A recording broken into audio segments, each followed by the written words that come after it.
你先吃。娘不饿，你吃啊。娘骗人，我明明听到娘肚子在咕咕叫。喜儿，还认得我吗？哦，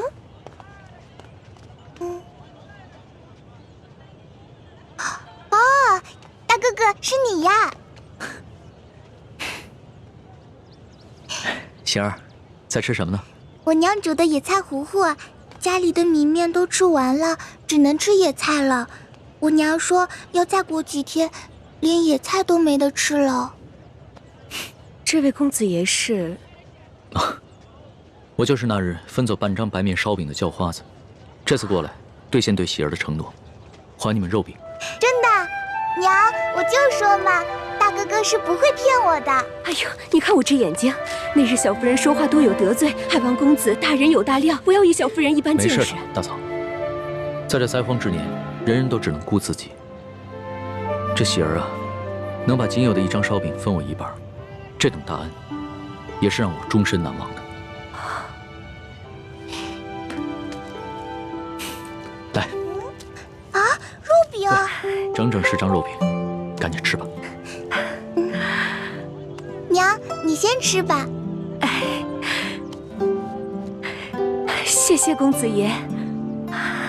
大嫂，能不能把这碗野菜糊糊给我喝呀？这公子一看就是出身不凡的大富大贵之人，如何喝得这个呀？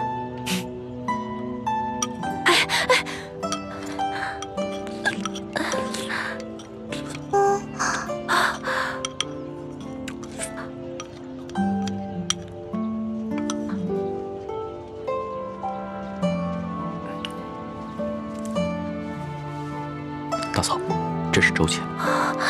这可如何使得？没事，收下吧，这是我欠你们的。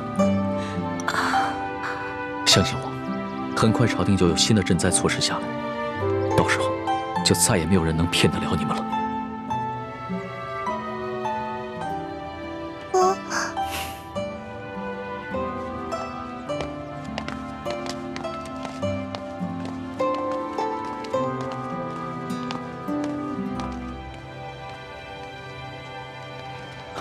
李太医，眼下医患还没有消息，但是我已经决定明日回京，你不会怪我吧？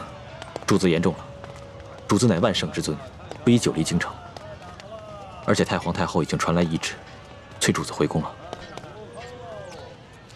最重要的是，眼下山西有数十万的灾民急需朝廷的救助，更有看似表面祥和，其实已经危机四伏的朝局，需要我去治理整顿。这也是义婚为何宁可牺牲自己，也要救我的原因。所以，我不能辜负他。主子能以国事为重，是臣妹之幸，更是天下百姓之幸。请主子安心返回京城，寻找营救臣妹之事，就交给臣去做吧。臣正在想办法，通过一些江湖人士，打探那些黑衣杀手的下落，相信很快便会有消息。那一切都拜托你了。其实，在我的心里，你已并非我的臣下，而是我的朋友。易欢更是我唯一的红颜知己。如果他那将是我穷尽终生都无法弥补的遗憾。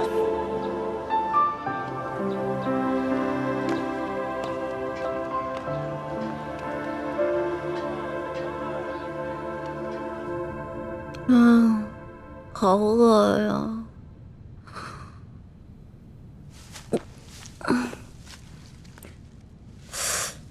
伤也好的差不多了，要不然出去找点吃的。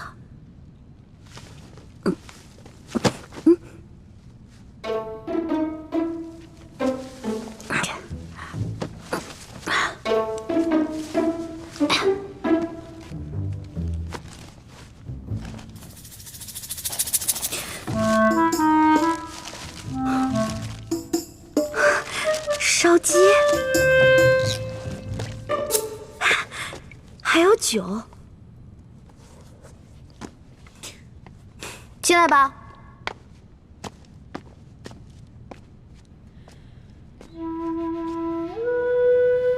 我不是说让你滚了吗？我滚了，我真的滚了。可是你的伤没好，我不放心你，而且我算了一下，我留给你的水啊、干粮还有药，你差不多也应该吃完了，所以我就又回来了。你如果真的关心我，就应该把我的行踪告诉朱哥哥，让他来接我。没脸见他。我前不久做了一个很怪的梦，我梦见有个人跟我开玩笑，我推开他，还让他滚。不过现在我的伤好的差不多了，那个怪梦我也都忘了。真的啊？哎，不好的梦，忘了就忘了吧。但是下不为例。快吃吧。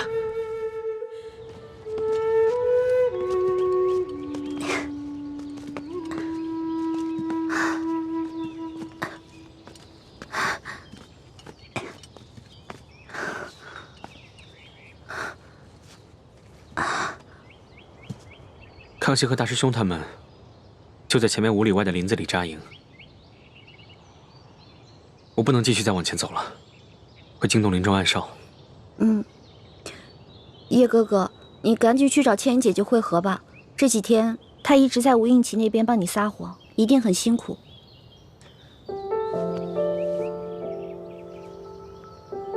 信号弹你拿着，等我走了以后再放。我不想和大师兄碰面。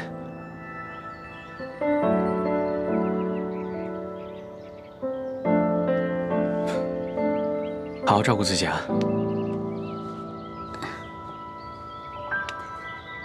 保重啊，叶哥哥。你也是，京城再见，保重。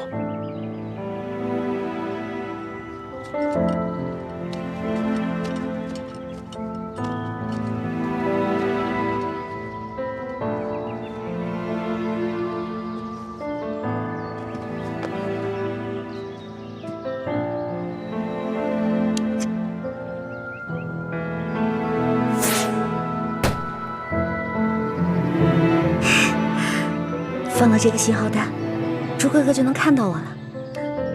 如果朱哥哥和龙小弟知道我平安归来的话，肯定像两个小傻子一样，嘿嘿，乐疯了吧？朱哥哥，你得快点来接我啊！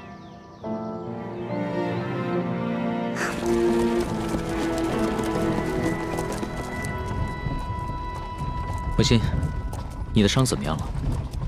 已经没有大碍了，多谢皇上关心。以前在宫里啊，朕只觉得你温婉博学、知书达理，没想到你还如此有胆有识，屡次不惜性命救朕。就只此一点，整个后宫无人能及你。那叶欢呢？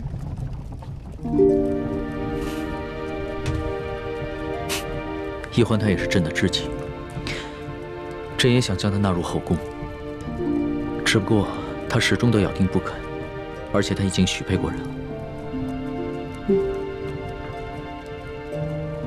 哦，对了，皇上，臣妾有一事要向您禀报。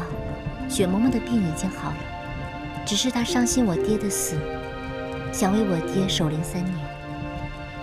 臣妾未向皇上请示，便自作主张的准了，还望皇上恕罪。雪嬷嬷忠心护主，就由她去吧，这些小事你自己决定就行了。是。